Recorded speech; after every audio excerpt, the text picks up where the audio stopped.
शाम के 5 बजे होंगे। आसमान में बादल ऐसे जम गए थे जैसे किसी ने काली स्याही फैला दी हो।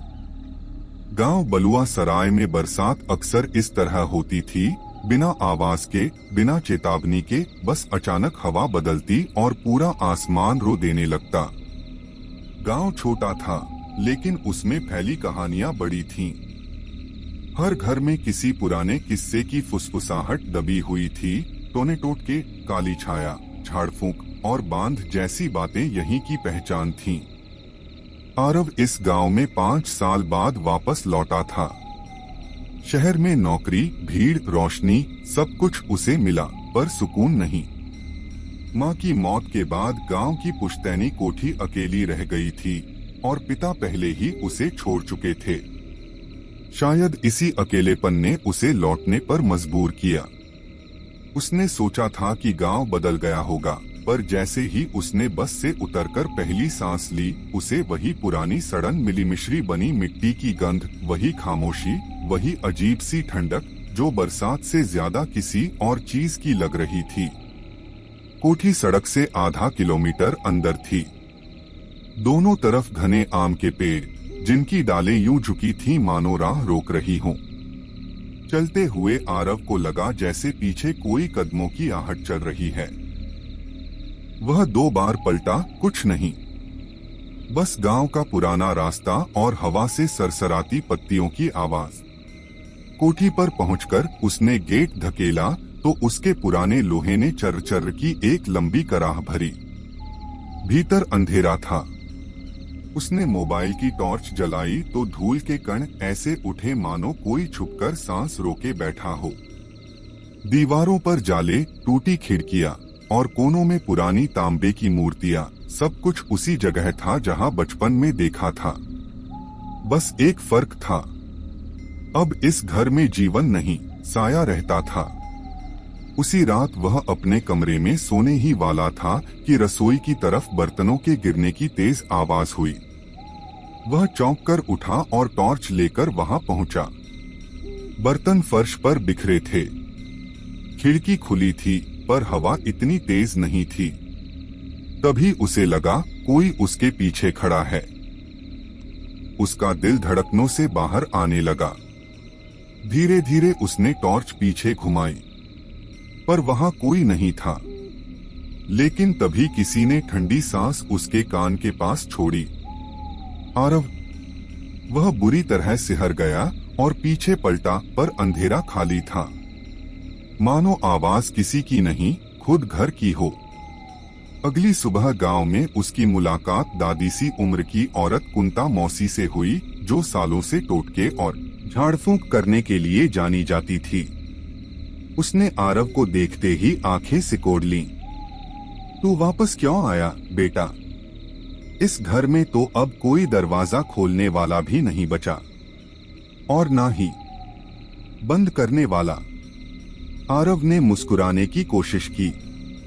माँ का घर है मौसी, बेचना भी नहीं, छोड़ना भी नहीं। कुंता मौसी की आवाज में कंपन था। माँ ने घर क्यों छोड़ा था, याद है? वो रात, वो कमरा। आरव का गला सूख गया। माँ ने मरने से एक रात पहले अजीब हरकतें की थीं।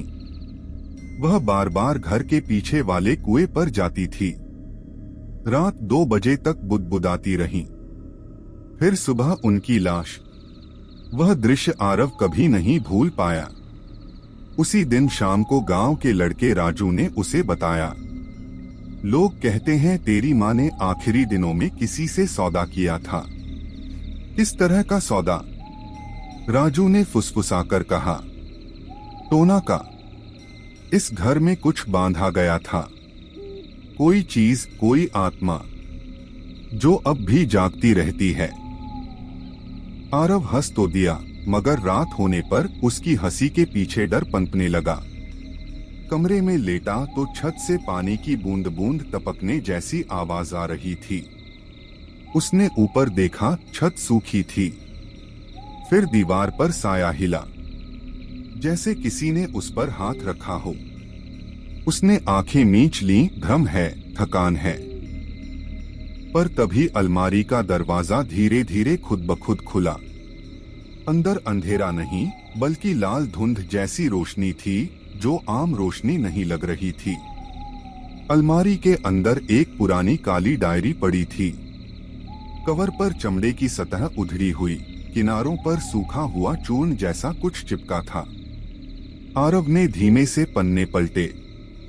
डायरी की लिखावट आरव पढ़ता है, जो चाहे पालो, पर कीमत चुकानी होगी।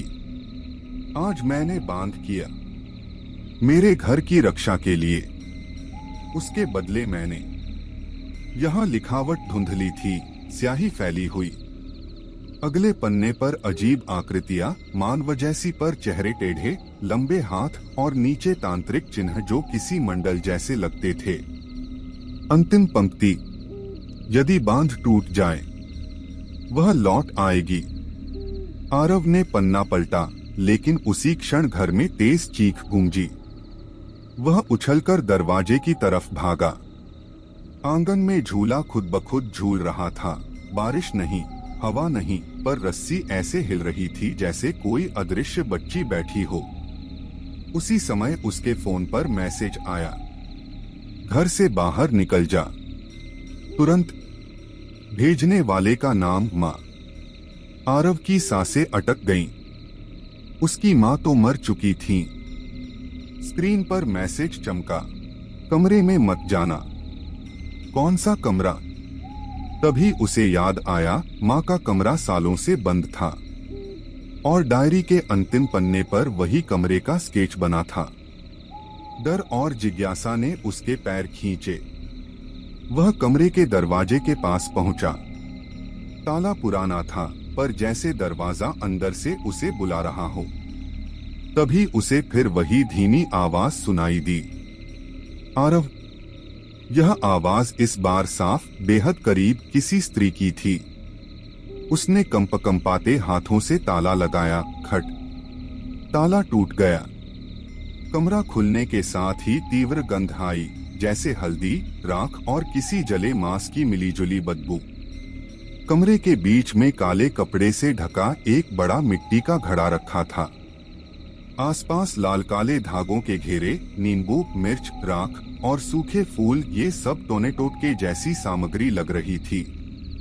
मगर असली भय तब उठा जब घड़े पर उंगलियों से लिखा मिला, मत खोलो।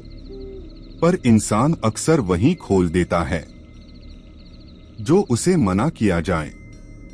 आरव ने घड़े को छुआ। उसकी देह में जैसे बर्फ घुस गई। कमरा अंधेरा होने लगा, दीवारें हिलने लगीं और घड़े की सतह पर एक बालों से भरा हाथ सा चढ़ने लगा, जैसे भीतर कोई बंद था। अचानक कुंता मौसी दरवाजे पर दिखाई दी। उसकी आवाज कांप रही थी, पागल मत बन, ये घड़ा बांध है। तेरी माँ ने अपनी जान देकर इसे कैद किया था, पर देर हो चुकी थी। घड़े में हल्की सी दरार पड़ चुकी थी। अंदर कोई हंस रहा था। कुंता मौसी ने आरव का हाथ पकड़कर बाहर खींचा।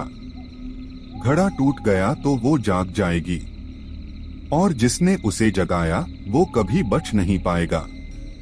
लेकिन आरव की नजर फर्श पर कुछ चमकती चीज पर पड़ी। डायरी का आधा फटा पन्ना, जिस पर लिखा था, जिसने बांध तोड़े उसी को सौदा पूरा करना होगा, खून से। आरव ने मौसी की ओर देखा। अगर सौदा पूरा नहीं किया तो? मौसी ने बाहर देखते हुए कहा, तो रात के तीसरे पहर वो लेने आएगी।